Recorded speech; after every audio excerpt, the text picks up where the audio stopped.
Oi, gente, tudo bem com vocês? Eu me chamo Cibele Lopes e eu tô aqui no Atipcast para mais um episódio. Gente, hoje tá incrível, gente. Eu tô aqui com uma pessoa maravilhosa, gente, que tem um currículo assim.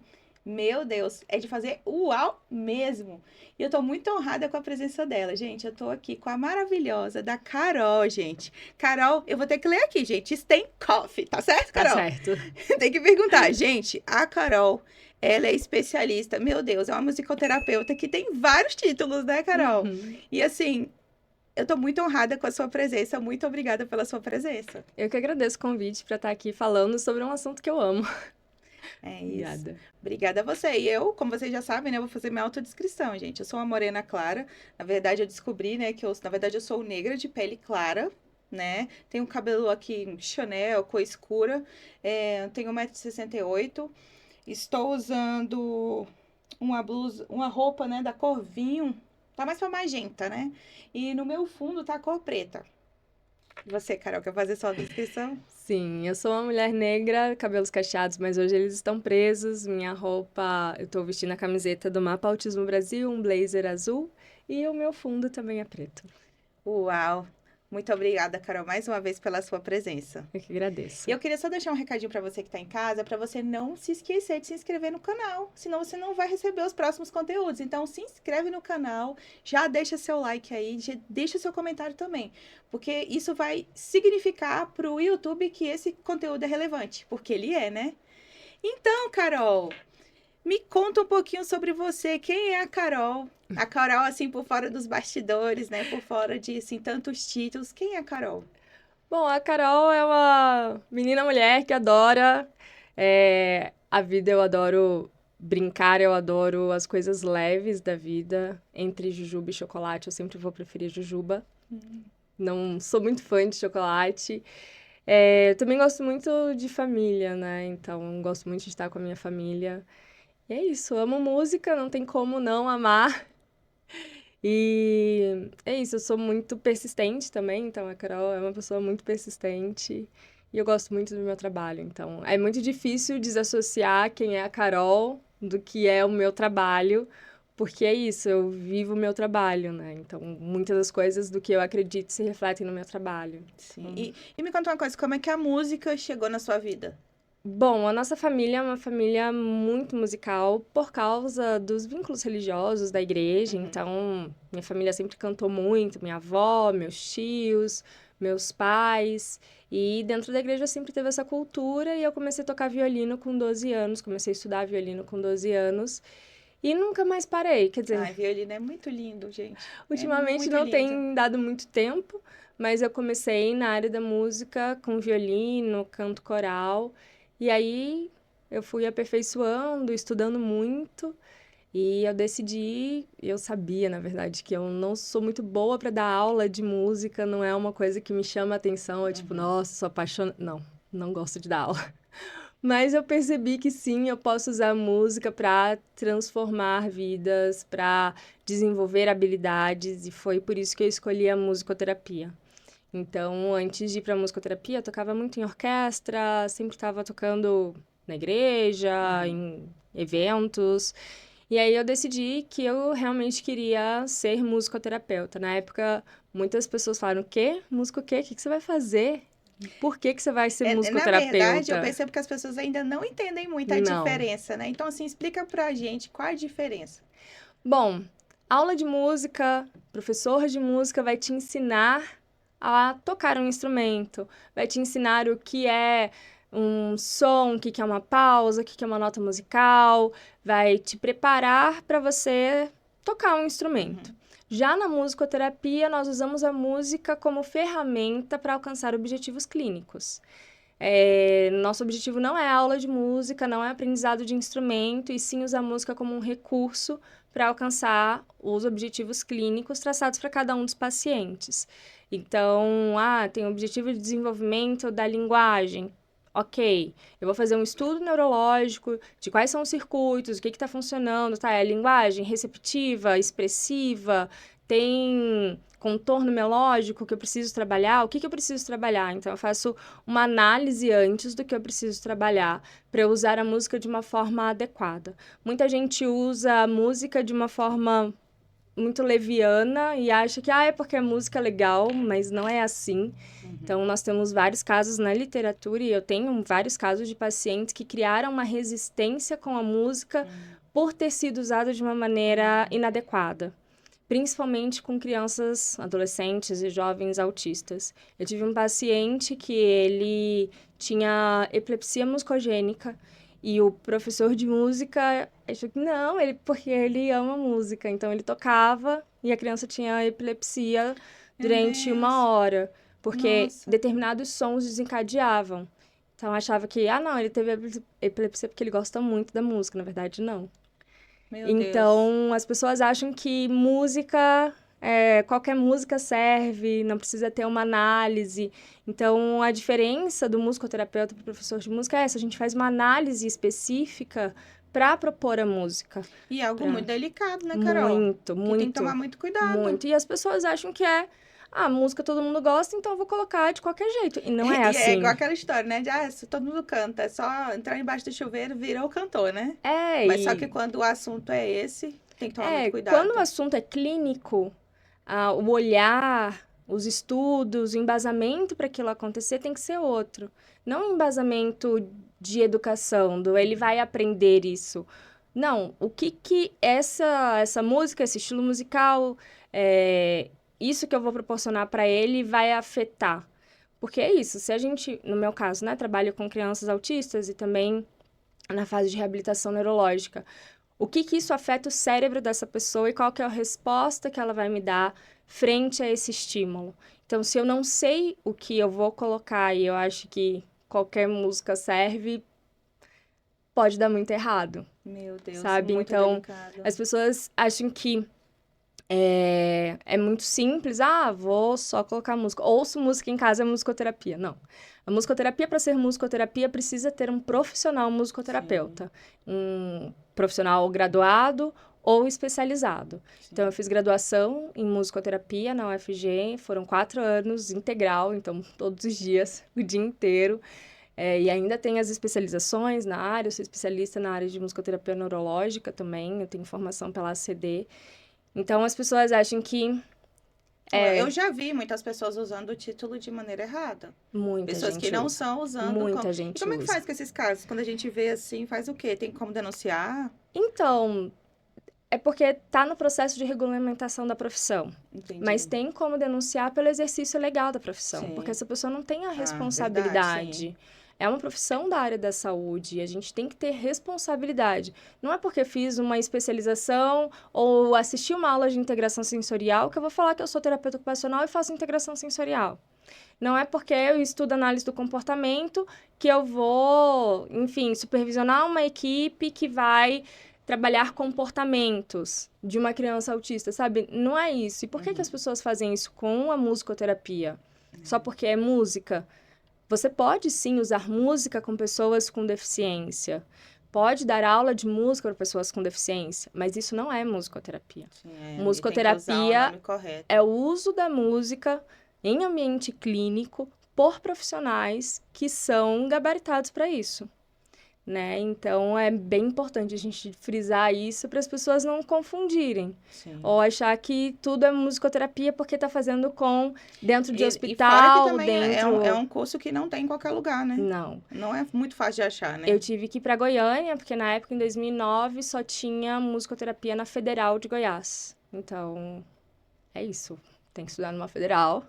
Meus pais não tinham condições de pagar uma particular para mim, então... Passei na Universidade Federal e estudei em musicoterapia lá. Agora já tem mais outras universidades que tem algumas pós-graduações em musicoterapia, mas a partir do ano que vem não vai ter mais pós em musicoterapia porque é uma profissão regulamentada.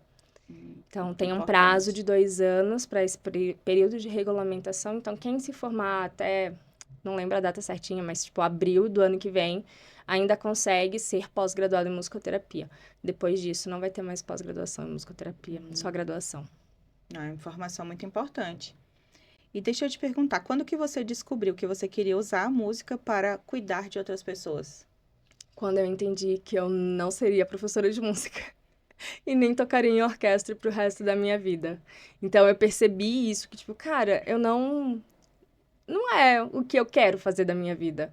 Eu sempre soube que eu queria trabalhar com pessoas, sempre soube que eu queria ajudar pessoas, então eu comecei a ler, estudar bastante, mesmo estudando violino, comecei a estudar bastante, ler muitos artigos sobre musicoterapia, e aí eu tomei a decisão. Muita gente falou, o que você vai fazer, cara? Musicoterapia não dá dinheiro, não vai fazer isso. Muita gente olha pra isso, né? Ah, muita gente. Mas é isso, toda profissão tem esse risco. É. O que faz a diferença não é a profissão, é o profissional. O que eu acho que é pior é você ser um profissional frustrado. É. Isso aí que não vai dar E certo. aí fazer uma coisa que não é o que você quer. Exatamente. Sabe? Então, foi uma decisão muito simples pra mim. Eu já sabia o que eu queria. Então, eu sou muito... Quando eu tenho um objetivo, eu vou atrás do objetivo. Então, pra mim, tava muito claro. E pra mim, muito concreto que eu queria ser musicoterapeuta. Não, e olha só, né? Olha só, gente. Vocês não têm noção quem é a Carol ainda. E assim, o que mais te encantou nessa área? O que mais me encantou foi a possibilidade de eu usar a música para desenvolver habilidades, para ajudar outras pessoas a desenvolver suas necessidades com base na música. Porque tem aquela coisa, eu vou fazer tal terapia, mas eu não gosto muito. Dentro da musicoterapia, as pessoas nem percebem que estão fazendo terapia, sabe? Pois é, olha que legal, né? Porque é música, então as pessoas se engajam e ainda muito mais que se a gente for olhar para o público, assim, principalmente de crianças que são autistas, tem muitas que não têm, assim, digamos que a paciência não tem, né? Sim. É muito curtinha. E aí é algo interessante para elas. E aí, quando a gente vai para a área do autismo especificamente, já tem muitos estudos na neurociência que mostram o funcionamento cerebral. Então, o processamento auditivo primário, do córtex auditivo primário, que é onde a gente processa a música, na maioria das pessoas autistas é preservado no período das podas neurais. Então, muitas crianças falam, deixam de falar por causa dos períodos das podas neurais. Mas elas continuam cantando, porque o córtex auditivo primário ele é preservado.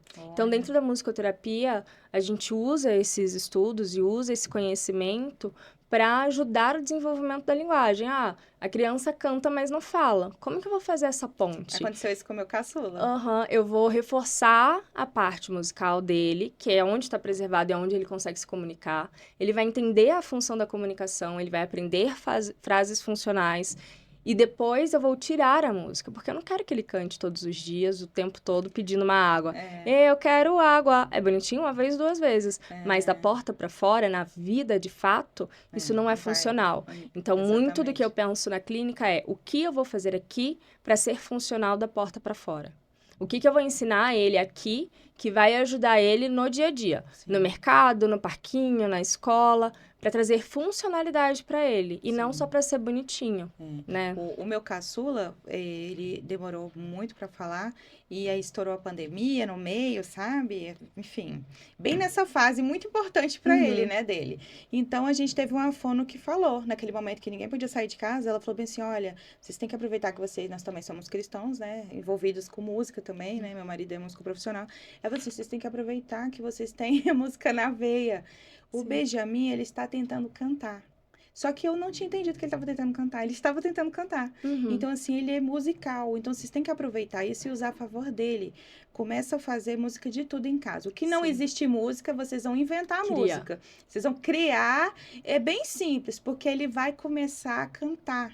E aí ele vai começar a falar isso depois. E foi exatamente isso que aconteceu. A gente passou todo o período de pandemia assim. Ele tinha 2 anos. E aí começou a cantar nessa fase aí, e foi falar 3 para 3, 4 anos, que já foi uma evolução rápida, né? Porque com a música realmente fez com que isso... A gente começou a usar até porque ele não gostava. Por exemplo, não queria tomar banho, né? A gente usava a música a favor dele para fazer a previsibilidade para ele poder tomar o banho. Então, assim, gente, olha, ainda mais sabendo essas informações que você falou agora, meu Deus, tinha tudo a ver mesmo, né? Sim, tem tudo a ver. E muitos pais acham que não, a criança está cantando, não, ele não pode cantar porque ele tem que falar. Não é isso, é o caminho que se faz. Exatamente. Então, esse caminho... Se for feito por um profissional que sabe o que está fazendo, vai fazer muita diferença, né? Vai fazer com que esse processo ele aconteça de uma forma legal e que ele use esses recursos de uma forma funcional. E você falando isso, que fica preservado nas podas neurais, né? Me faz todo sentido, porque ele, por exemplo, ele quer sempre os palcos, ele quer estar lá no palco cantando, ele quer um microfone, Mas sabe? todo mundo quer, né? Todo Não, mundo quer estar lá. É muito bom, eu falo assim, é um e lugar... ele fica muito à vontade, Aham. sabe? Que assim, foi mudando, né? Ainda mais depois dos 7 anos, mudou mais um pouco. Mas isso daí ele não mudou. Ele Uhum. sempre quer estar, ele quer o microfone. E se não tá alto o suficiente, ele. Não, tá funcionando. Quero mais alto. É Mas porque ele também consegue se ouvir, sim, né? Muitas crianças autistas têm essa dificuldade dessa percepção, da autopercepção da sua sim, voz. Então, sim. dentro da sessão de musicoterapia, a gente também usa microfone para a Olha que gente trabalhar essa interessante. autopercepção da minha voz. Eu me reconhecer, reconhecer a minha voz, trabalhar a entonação melódica, enfim, dá para trabalhar muitas coisas. Mas é isso, a gente precisa se valer desses recursos Sim. para alcançar os objetivos que a gente tem com cada Eu vi paciente. esses dias no seu perfil, nos stories, você colocando, acho que eu não lembro se você estava fazendo uma repostagem ou se era do dia. Você estava atendendo uma criança que não queria o atendimento. Aí você É, começou a usar isso a favor dele. sim, eu perguntei, e aí, o que nós vamos fazer agora? Eu não quero nada. Eu não vou bater de frente. Ah, Eu vou compor. Então, um musicoterapeuta, dentro da formação, tem uma matéria específica de improvisação musical para esses casos também. sim. Para a gente conseguir improvisar e, em vez de bater de frente, eu vou contornar. Então, eu comecei a cantar, agora eu não lembro a melodia, mas eu comecei a falar, eu não quero nada, eu não quero nada. E aí, ele estava sentado do meu lado, aí eu falei, eu não quero. Aí ele completou, nada. É, Ele não queria nada, mas dentro da música, eu ele queria. cantando, ele completou. E ele E quis. depois a É, risada veio, e depois a brincadeira veio, e conquistou. voltou o É, engajamento na sessão. Então, nisso que eu vejo muitos terapeutas fazendo, tipo, ah, não quero nada. Não, você vai ter que fazer, porque tem que fazer. Cara, cadê o recurso que você vai usar para trazer ele de volta? Para trazer a atenção dele, para trazer a vontade dele de estar na sim, terapia, sabe? E eu acho que na exatamente. musicoterapia a gente consegue fazer isso, sabe? Sim. Através de improvisação musical, através do que tá ali, a gente usar como recurso para desenvolver e trazer essa pessoa para as atividades que a gente precisa. Isso mesmo, muito bom. E me diz uma coisa, já teve algum momento assim que a música marcou mais assim você, a sua história? Nossa, vários. Não, mas assim, um que eu falo assim, como musicoterapeuta, um assim especial que você fala assim, nossa, eu me emociono toda vez que eu me lembro disso aqui e tal. Tem alguns pontos, assim. Tem um do Cauã, que ele era uma criança não verbal, tava ali no pré-verbal, e a gente começou a cantar Hakuna Matata. Isso foi exatamente antes da pandemia. E aí, ele começou a falar ah no Hakuna Matata. Então, e pedir, e a mãe dele começou a chorar. E a gente, meu Deus, o que que tá acontecendo? E ele começou a ter interesse por vocalizar mais. Dentro da música que, Hakuna Matata, não vou cantar essa música, que não sei o quê. Mas ele começou a vocalizar ali dentro, então foi um momento muito especial. Um outro momento foi que uma das mães dos participantes, de um dos participantes da sinfonia faleceu antes da apresentação. Então, uma das músicas foi aquela oração da banda mais bonita da cidade. Meu amor, essa é a última oração. Então, o grupo naturalmente fez o movimento dele ficar no meio e o grupo em volta, do tipo, mostrando estamos aqui junto com você, sabe? Ah, Através da música, que chega era uma música que arrepiei. ela gostava muito também. Então, foi uma apresentação dedicada para ela e ver que o grupo tá junto com essa família foi um movimento muito marcante, assim, foi muito Nossa, especial, chega foi... arrepiei aqui. Nossa, tem vários, assim, tem vários, eu poderia passar a tarde falando vários, mas esses dois foram bem marcantes, assim. Uau. E vem cá, como é que você começou a dar um foco assim para essa parte do autismo? Quando que você escolheu se dedicar a essa parte? Então, eu não escolhi, né? Fui Você escolhida. foi escolhida. Foi, porque o meu objetivo era trabalhar com reabilitação neurológica dentro do SARA. Então, minha vida estava toda planejada. Vou fazer musicoterapia, vou fazer um mestrado na área de neurociências, desenvolver um projeto, implantar no SARA e trabalhar com reabilitação neurológica. Esse era o meu plano Tava tudo perfeito. certo. Tava tudo certo. Até que eu comecei a atender, né? Voltei para Brasília e falei, cara, não dá para ficar sem trabalhar, né? Acabei de formar, preciso trabalhar. uma clínica de psicologia me deu a oportunidade e falou, nossa, aqui tem um menino que ele ama música. A mãe dele entrou em contato comigo e falou que ele ama música, que ia ser incrível a sessão, que ia ser maravilhosa. Eu aprendi todas as músicas da Galinha Pintadinha, que na época tava bombando. Até hoje, né, bomba. Até hoje. Tem Galinha Pintadinha 1000. Mas eu aprendi tudo na primeira sessão. Eu cheguei... Ai. Caiu. Caiu. Na primeira sessão, eu cheguei, falei com ele, entramos na sala, eu e ele, e comecei a cantar. Bom dia, Lucas, como vai? Ele começou a chorar. E ele chorou durante 50 minutos. E você? Depois eu chorei 1 hora. Porque é isso, eu estava preparada com o que estava escrito na teoria. Sim. Eu não estava preparada com o que estava na prática. Com quem era o Lucas. Com o que ele precisava naquele momento. E é uma frase que eu aprendi, assim, uma coisa que eu aprendi, eu sempre digo para todo mundo, para todos os meus estagiários, para todo mundo que passa na sinfonia, no mapa Autismo no Brasil, antes de qualquer técnica, tem o vínculo. Não adianta eu ter títulos, ter técnica, se eu não tenho vínculo. Então, nesse dia, para mim, foi um dia muito marcante. E eu sou uma pessoa que gosta muito de desafio. Cara, não é possível que eu não consegui.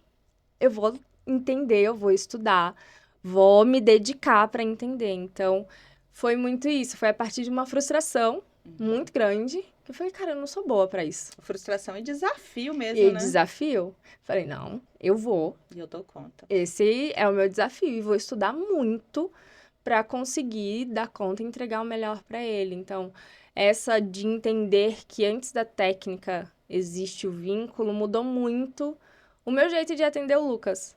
Então, ele gosta muito de carrinho na época, né? Ele tinha 6 anos. E por que eu não brinquei de carrinho? Por que eu cantei? Porque eu sou musicoterapeuta?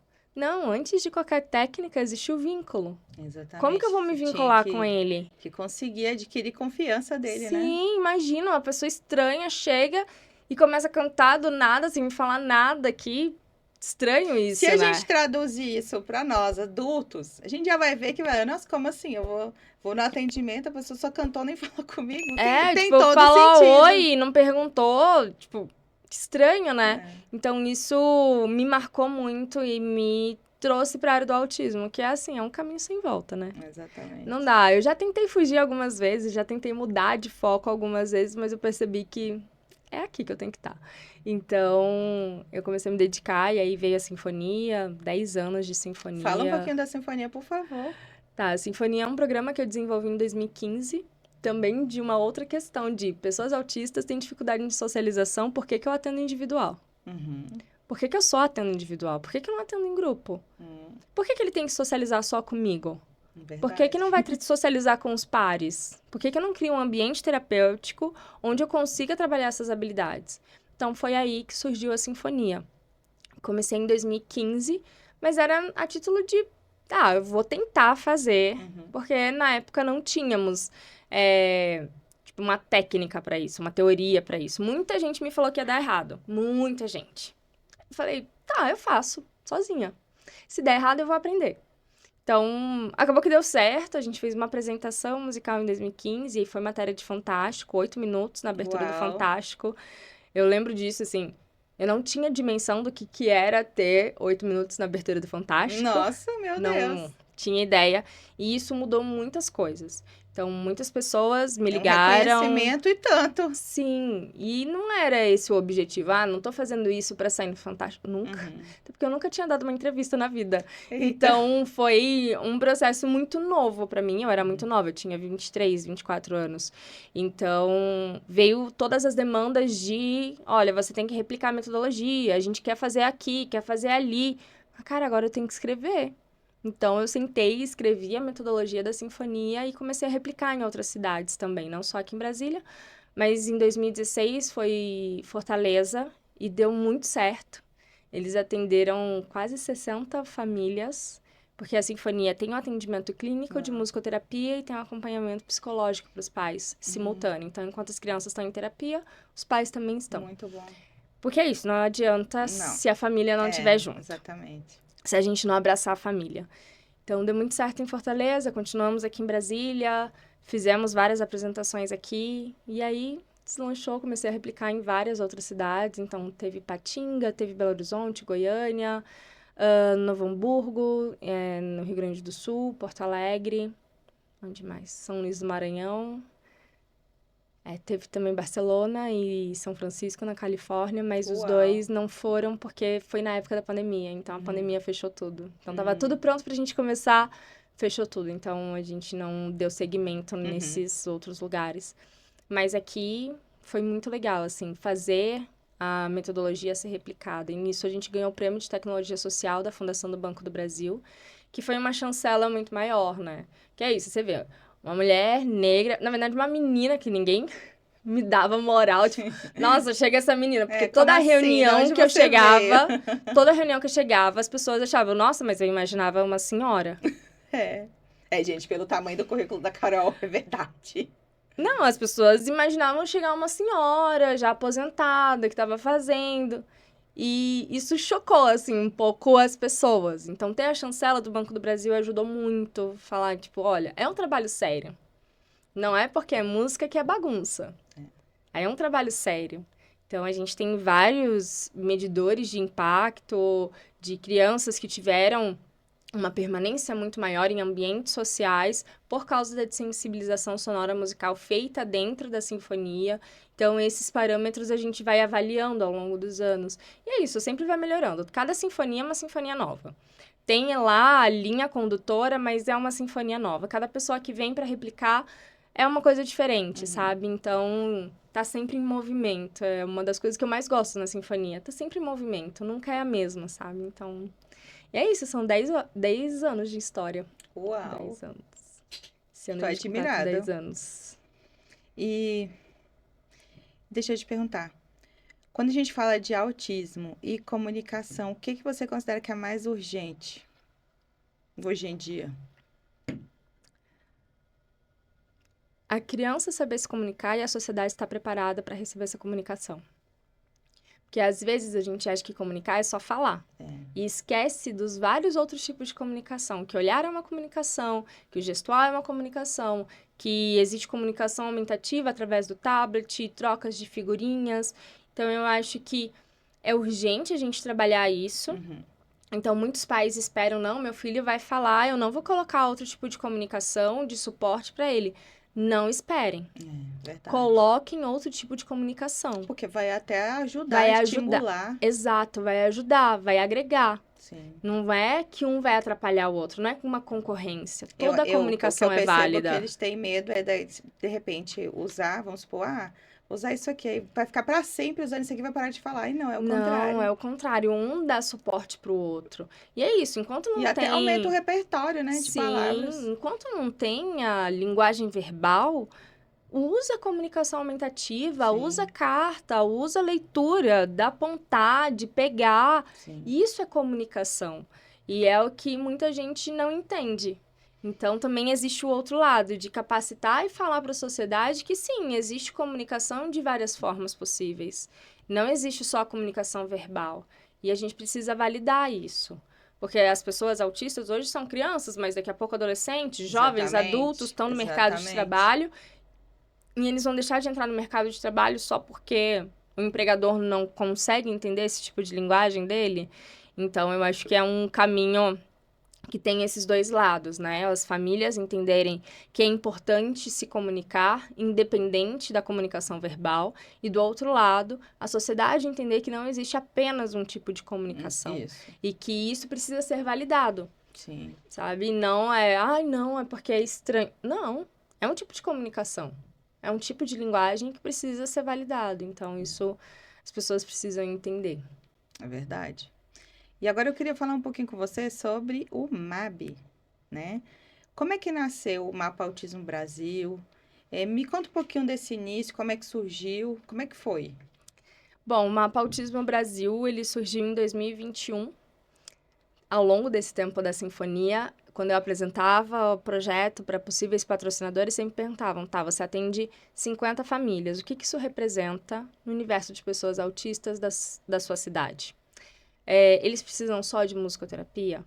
Em contrapartida, eu também ouvia das famílias de todos os lugares que eu ia, da palestra, enfim, participar de eventos. Ah, a gente não tem acesso à saúde, não tem um centro especializado. Mas por que que não tem?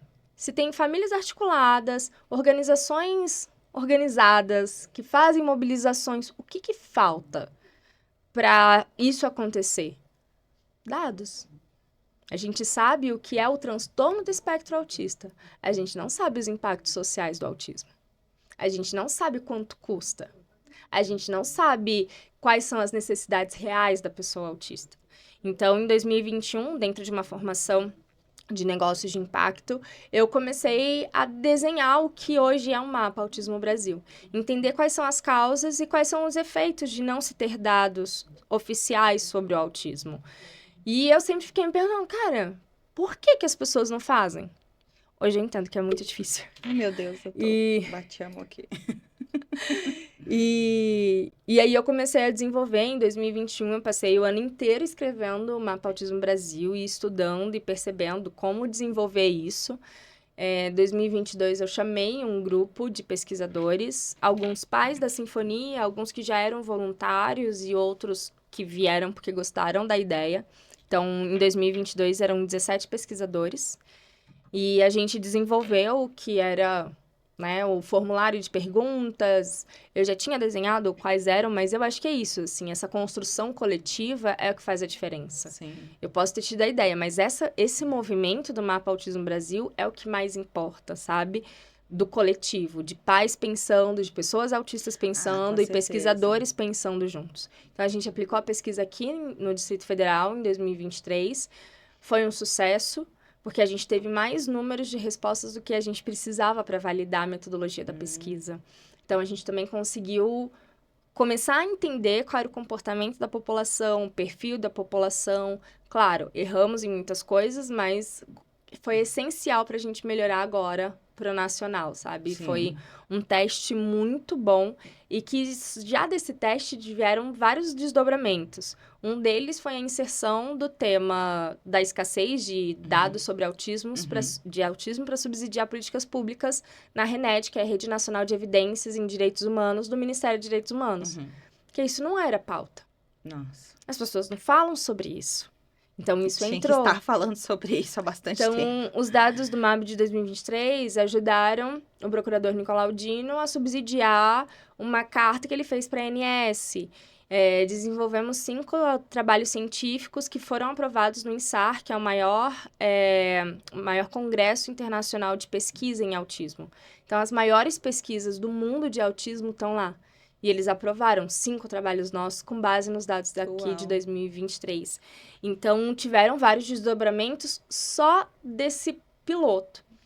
Então, a gente entendeu que deu certo, que a gente precisava, agora, dar um próximo passo para ir para o MAB nacional, que foi essa coleta de dados que nós fizemos agora. Então, 2024 inteiro, a gente juntou uma equipe agora muito maior, são 50 pesquisadores, vários times, várias subgrupos dentro do MAB, para fazer essa pesquisa acontecer a nível nacional. Então, a gente terminou a coleta de dados agora no domingo, dia 20.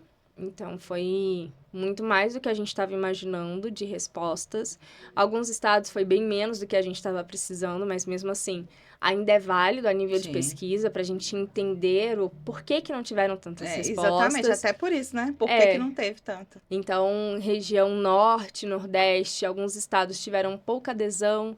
Então, o que isso fala do movimento? Tá indo, não tá indo? O que está acontecendo? Como que está a comunicação? Com certeza dizer algo, então, né? Tem algo a dizer. Foi muito legal participar desse processo de coleta. Então, foram 115 dias coletando dados todos os dias.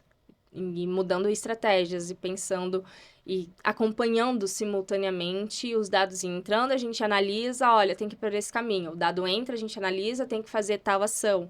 A gente começa a direcionar as nossas ações a partir do que os dados estão falando. Então, foi um processo muito legal. E foi assim que nasceu. E muitas pessoas ainda perguntam, nossa, mas você é musicoterapeuta? Você desenvolveu uma plataforma de análise de dados? É isso mesmo. Porque na musicoterapia a gente tem muita criatividade para trazer soluções. E muitas pessoas questionam, né? Justamente, uma baita de uma solução. É isso, não tem? Eu vou esperar até quando? Eu sou uma Exatamente. pessoa um pouco inquieta. No sentido tipo, por que que não tem? E por que que ninguém fez? Hoje eu sei que é muito difícil. Não é fácil. Tem várias barreiras. Uhum, Mas ter um time como o do Mapa Autismo Brasil são todos voluntários. A gente não conseguiu patrocinador para bancar bolsa para o time, uhum. mas são 50 voluntários. Pais, pessoas autistas, mais de 50%, não, quase 50% são de pessoas autistas, o nosso time. Então, pesquisadores, médicos, terapeutas, todo mundo pensando como que o MAB vai acontecer, sabe? Então, foi um movimento, está sendo um movimento muito legal. Isso. Uau, Carol. Uau. E vem cá, o resultado, quando que vai ser apurado? Vocês vão... Então, a Como é gente que já vai ser tem isso? um número de respostas Uhum, completas. Porque uhum. o que a gente vai usar são respostas completas. Já tem mais de 28 mil respostas completas, de pessoas que começaram e terminaram. Agora a gente está no processo de limpeza desses dados, então entender se faz sentido essa resposta, se essa pessoa escreveu errado, e se escreveu errado, é isso, a gente vai ter que tirar da pesquisa. E aí a gente vai fazer essa limpeza para começar a fazer análise, produção de artigo e depois publicar. A gente espera conseguir fazer isso até abril do ano que vem, abril, Uhum. maio do ano que E é vem. muitos dados, né? Na verdade, para poder Nossa, apurar muita coisa. são muitos dados e muitas análises. Porque Exatamente. uma coisa é eu chegar e falar, olha, foram 28 mil respostas. Ok, e Mas aí? agora É, eu preciso classificar essas sim. respostas. Qual a idade média do diagnóstico? Qual a idade média das pessoas que responderam? A maior parte eram mães, pais, eram mulheres, homens que responderam, que são pessoas autistas. A maior parte das pesquisas que a gente se embasou para fazer essa coleta previa 20% de mulheres e 80% homens. Na pesquisa do MAB, a gente já percebeu que tem quase 35% de mulheres e o restante de homens. Então, isso a gente já começa a analisar E o que que... porque se a gente for analisar, hoje em dia está tendo muito diagnóstico tardio de mulheres, né? Muito. E isso a gente vê nos dados do Mapa Autismo Brasil de 2023. Então, quem quiser, entra lá no site, tá lá o dashboard com esses dados. E se a gente for ver a média de idade de diagnóstico de homens e mulheres, é muito diferente. Homens, a média de diagnóstico é 7 anos e mulheres 14 anos. Então, é uma Exatamente. média muito mais alta. 7 anos de diferença.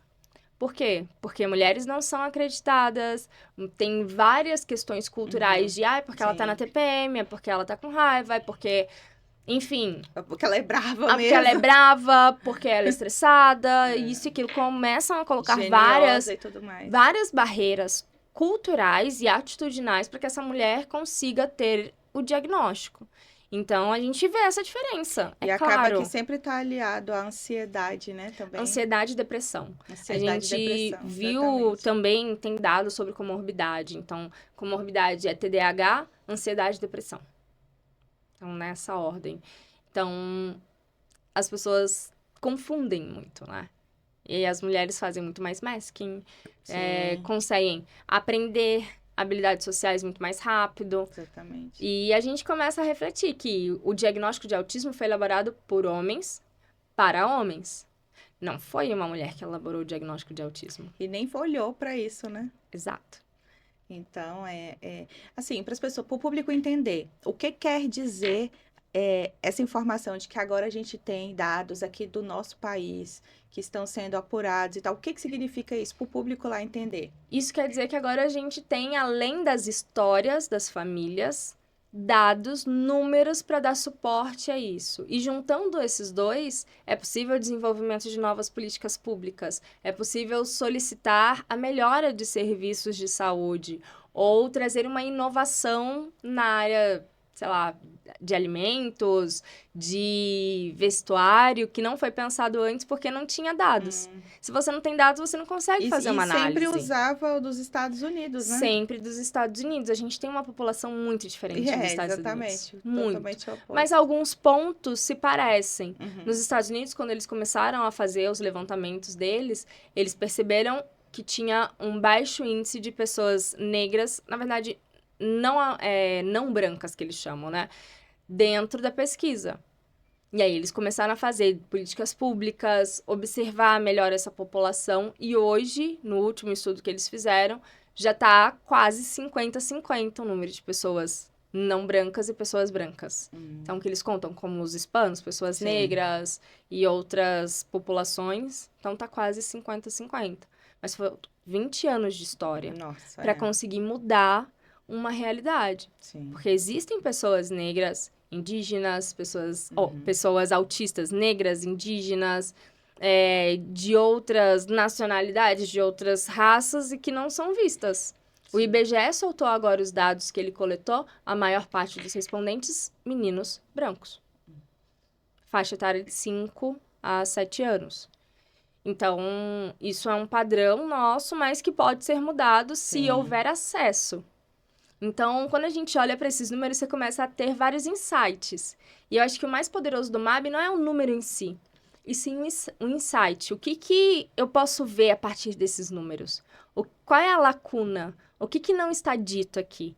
E a partir daí começar a trabalhar de forma efetiva, nas dores reais da população. Acho que é isso. É sobre isso. E vem cá. Hoje, como é que funciona o trabalho do Instituto? Como que funciona? Enfim, explica tudo. Vamos supor assim que alguém queira procurar, fala assim, eu quero, sei lá, tem como fazer musicoterapia com você, Carol? Ou com alguém da sua equipe? Como é que funciona? Então, hoje nós oferecemos alguns serviços, um deles é a Sinfonia, que é atendimento em grupo para pessoas autistas, então crianças, adolescentes e adultos. E em contrapartida também tem o atendimento dos pais. Temos atendimento individual de psicologia e também de musicoterapia. Hoje eu não consigo mais atender, mas eu supervisiono a equipe. Sim. Nós temos alguns programas de capacitação para as empresas. Então, a gente capacita empresas que querem contratar ou que já têm pessoas autistas nas suas empresas. Não só aqui em Brasília, em alguns órgãos do governo, mas em algumas empresas, por exemplo, do mercado financeiro. Em São Paulo, a gente faz essas capacitações para as pessoas acolherem e também aprenderem a trabalhar junto com pessoas autistas. Essencial. Eu acho que é isso. E o Mapa Autismo Brasil, que são essas pesquisas que a gente traz, que a gente vai trazer bastante relatório para que as pessoas usem no seu dia a dia. Sim, com certeza. E vem cá, o que você acha hoje, analisando assim as políticas públicas, né? O que está faltando hoje? Diante de tudo o que a gente conversou aqui. Tá faltando ouvir realmente a população. Porque a política pública tem sido desenvolvida no que eu acho. Exatamente. E não no que a população precisa. E aí, quando a gente fala de política pública, não é só para um grupo ou só para a associação X. Não, é para a população como um todo. Não tem isso. Uma política pública que eu sempre falo muito, Cipiteia. Nossa, uma carteirinha, ok. E cadê os relatórios que são feitos a partir dos dados que são coletados? Exatamente. Quais são as melhoras ou quais são os acessos? O que a carteirinha do Cipiteia tem de diferente do seu RG? Qual a diferença? Mas senão é melhor nem Eu vou ter acesso a alguma coisa? Eu vou ter algum programa de benefício? Eu preciso renovar essa carteirinha a cada ano, a cada 2 anos? Não. Eu posso tirar uma Cipiteia em cada lugar do Brasil, em cada cidade que eu for. Que tiver a Cipiteia, eu posso tirar. Porque não é integrado. É uma política pública muito boa? Começa a dar visibilidade? Sim. Mas não é só visibilidade que as famílias e as pessoas autistas precisam. Precisam de muito mais. Exatamente. Não precisa de um dia de comemoração e depois todo mundo esquece. Exatamente. Vai lá, brinca, faz uma roda de conversa, coloca a cama elástica. E amanhã? E amanhã? Quem vai dar acesso à terapia de fato? Porque essa criança hoje, é o que eu sempre falo, ela vai crescer. As pessoas precisam ter um mínimo de autonomia e independência para se virar. Mas como que eu vou fazer isso se as políticas públicas não me dão suporte para isso? Não dão, porque as políticas públicas são feitas com base no que eu acho. E normalmente o que eu acho não é feito por pessoas que vivem na prática. E acaba tendo uma distância muito grande. Muito. Entre o achismo e o que realmente é. É bonito para tirar foto? Desculpa se você que tá ouvindo, né, faz isso. É bonito para tirar foto. Mas e depois? Não adianta ser bonito na foto. Tem que funcionar de fato. Sim. Essa pessoa tem que ser assistida. Não só a pessoa autista, mas a família. Ai, temos BPC.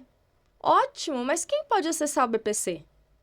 Pessoas que têm 1/4 do salário mínimo. Miseráveis, praticamente. Tem que provar que é Exato. miserável. E aí, eu vivo isso dentro da sinfonia, de mães que recebem o BPC e outras pessoas falam, por que você não usa o BPC para colocar ele na terapia? Porque o BPC é isso, ou eu coloco ele na terapia, ou eu como. Exatamente. Não dá para fazer os dois juntos. Mas e aí, o que eu faço para isso? O que eu ofereço de solução para essa família? O que eu ofereço de solução para uma família que está 5 anos esperando o diagnóstico de autismo? Porque não tem médicos capacitados suficientes dentro da unidade de saúde. Eu vou fazer o quê? E depois do diagnóstico? Porque é isso, você precisa do diagnóstico para tudo hoje. Mas e depois do diagnóstico? Eu dou o quê de suporte? Eu ofereço o quê de acesso? Tem redução de IPVA. Como que essa pessoa vai ter acesso à redução de IPVA? Não tá claro.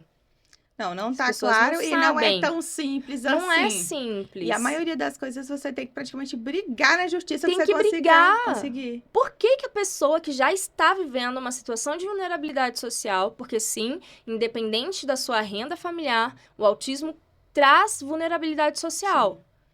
O que essa pessoa, essa família que está em vulnerabilidade social, vai acessar? Por que ela tem que brigar? Por que tem que ser difícil? Por que tem que ter barreiras? Porque tem que ser um lugar inclusivo. Mas as políticas públicas já existem várias barreiras para a pessoa acessar. Isso não é inclusão. Não é um favor. Você não está fazendo um favor. Você está oferecendo dignidade. Se você quer oferecer dignidade para uma família, para uma pessoa autista, você tem que oferecer acesso, não barreiras. Não colocar várias barreiras para que essa pessoa não consiga acessar. Ou consegue acessar só quem tem dinheiro para entrar na justiça. Quem hoje tem dinheiro para entrar na justiça e conseguir sustentar isso? Não, eu vejo muitas famílias, gente, tem hora que me dá até dor no coração. Muitas mães atípicas que falam assim. Aí eu pergunto, né? E aí, você tá trabalhando, BPC, como é que é? Me conta, como é que tá? Você tá empreendendo? Não, negaram o BPC. Por quê?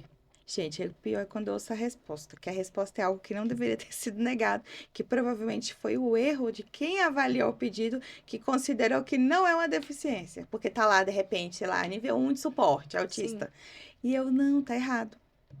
Você vai ter que procurar ou defensoria, advogado, o que for. Você vai ter que procurar, porque tá errado. E aí, assim, teria que ser assim? Não, O ideal é que mais fácil. os médicos poderiam entender, né? Poderiam entender. É igual, falando um pouquinho do SUS, né? Nós temos aí a mudança que teve esse ano, que os médicos da família passaram a poder laudar, né? Tá, aí a pergunta que fica, ok, mas eles receberam capacitação para saber o que é laudar esse caso? Não, então o que adianta? Ou seja, o que eu tô querendo ou não? Eu tô acabando que eu tô abrindo um precedente que pode sair vários laudos errados, ou não vai adiantar nada o que eu fiz, porque eu vou até arrumar um problema, porque a população em si, ela não entende, né? Os usuários não entendem, que aquele médico não entende do assunto, eles acham que porque médico se vira e resolve, e não, ele precisa entender, né? Então, assim, eu não sei qual o meio que vai ser usado, mas eu acredito que no caso dos médicos da família, se já abriu esse precedente para eles, que seja obrigatória a capacitação para eles. Sim. Porque, querendo ou não, eles são os que estão mais perto da população. Mas é isso, as pessoas pensam só em oferecer... agora tem médico que lauda. Tá, mas o médico não sabe faz laudar, o caminho inteiro, cara, não custa nada. Esse médico, ele vai laudar, mas eu vou preparar ele. Eu vou oferecer para ele um curso, sei lá, de 300 horas para ele conseguir fazer um bom laudo.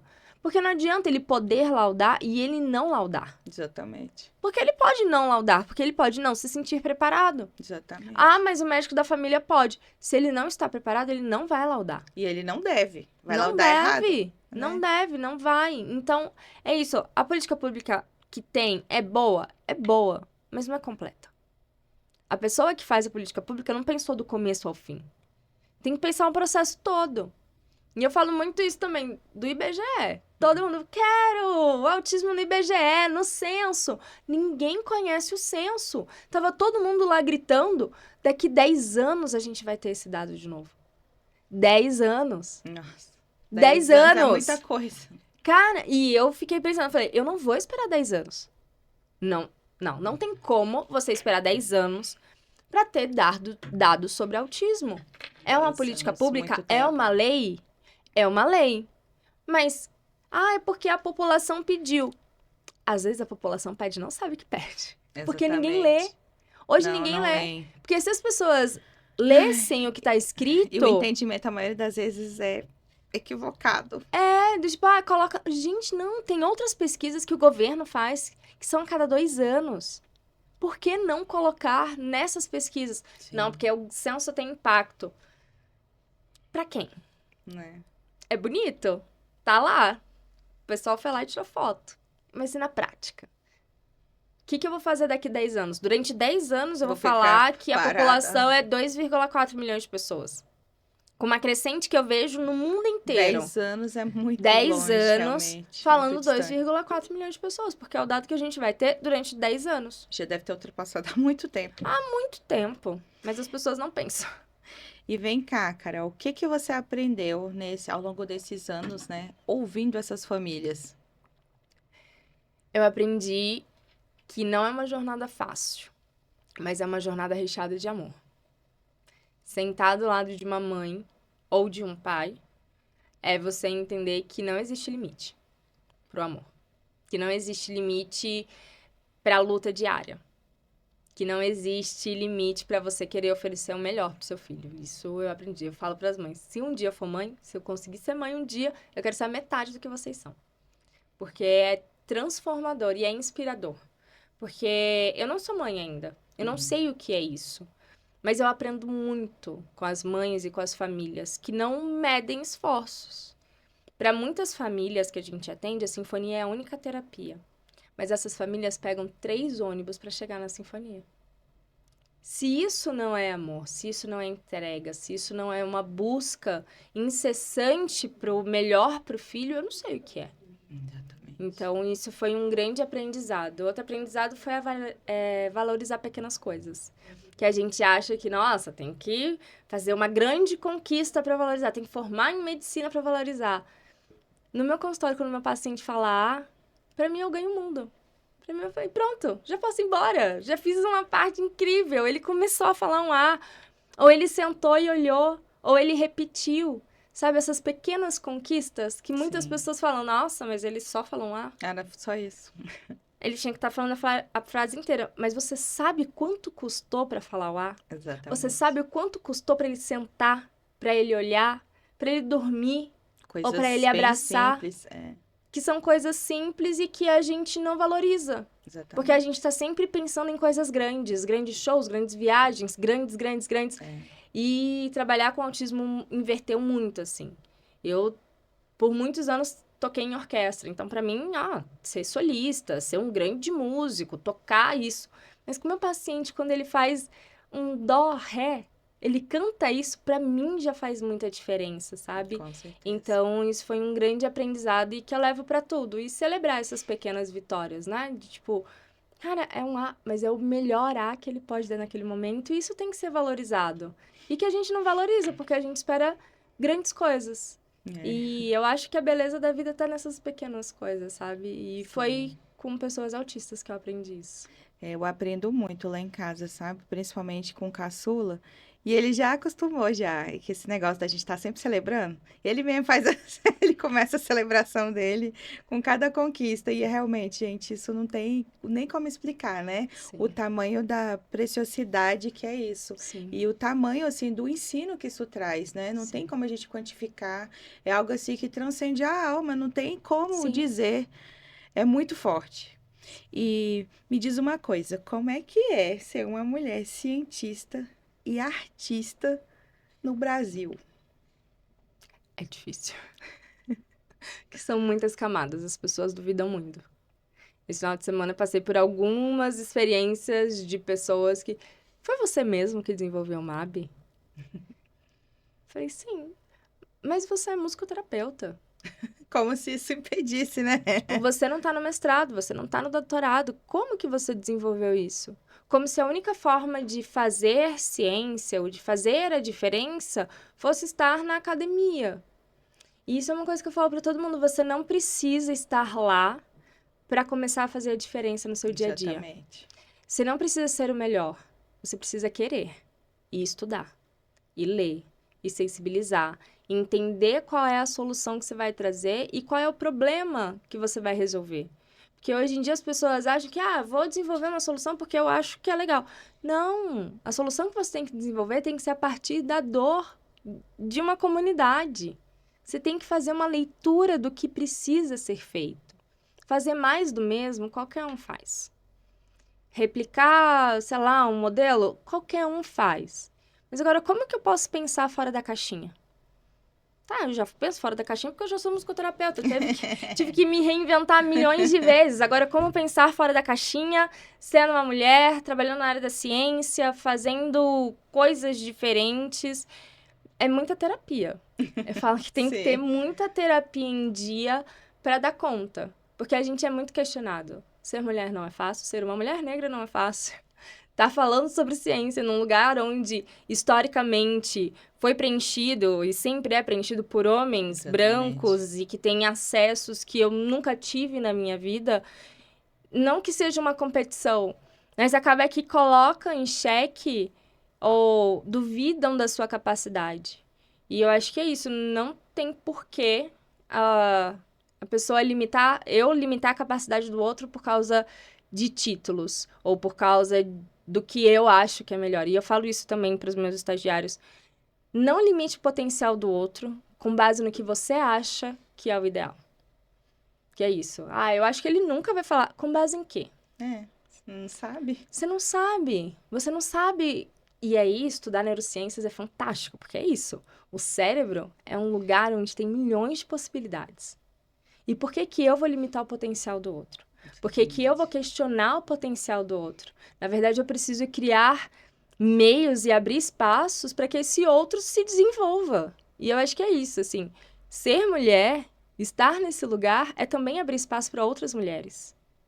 Né? Não é só a Carol. Exatamente. São outras mulheres que precisam vir e ocupar esses espaços. De serem vistas, de inovar, de juntar pessoas e fazer a diferença acontecer. Eu vejo isso em muitas associações de mães. Muitas mães falam, mas eu não tenho capacidade. Tem. Olha a associação que você montou.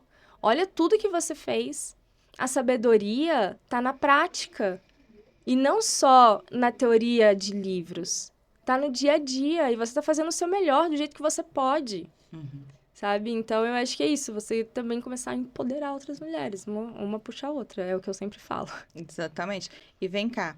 Eu queria que você deixasse agora, você pode até olhar para a câmera ali, para você deixar uma mensagem para as mães atípicas. O que você gostaria que elas soubessem? Quando a gente fala assim de autismo, o que você sente no coração assim de dizer para elas, para deixar essa mensagem aqui especial para elas?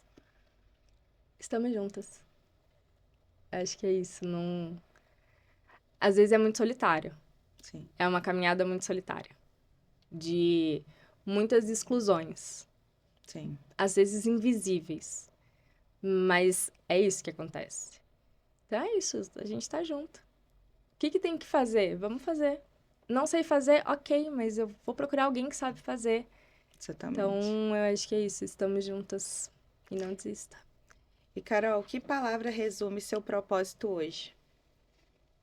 Transformação. Transformação. Sim. Uau. Eu tô muito honrada de ter você aqui. Já te falei isso, né? Eu vou falar mais uma vez para ficar bem claro. Foi muito enriquecedor nossa conversa. Infelizmente, chegamos ao fim. Mas, assim, foi maravilhosa a nossa conversa aqui. Muitos aprendizados. Eu sei que o pessoal que tá assistindo, né, vai também aprender muitas coisas aqui com esse episódio incrível que nós tivemos. E, assim, eu desejo todo sucesso para você, todas as bênçãos de Deus sobre a sua vida, porque a gente está falando também sobre o próximo, né? Sobre o amor ao próximo, sobre a empatia, sobre a resiliência e tudo isso. Então, assim, que Deus abençoe sua vida, todos os seus projetos, sabe? Que eles venham a se realizar e a concretizar. Eu sei que muitos vão fazer diferença para a sociedade, como já tem feito. E que, assim, o Senhor abençoe, assim, abundantemente a sua vida e tudo que você colocar as mãos. Amém. Obrigada. Obrigada pela oportunidade de estar aqui. Vida longa podcast, que venham outros episódios incríveis. Eu tenho certeza que esse é um movimento que está começando e que vai transformar muitas pessoas que vão ouvir. Parabéns. Obrigada. É isso, gente. Ficamos por aqui e não deixe de se inscrever, curtir, né? Deixa o seu like aí, deixa seu comentário também. Eu te vejo no próximo episódio. Tchau!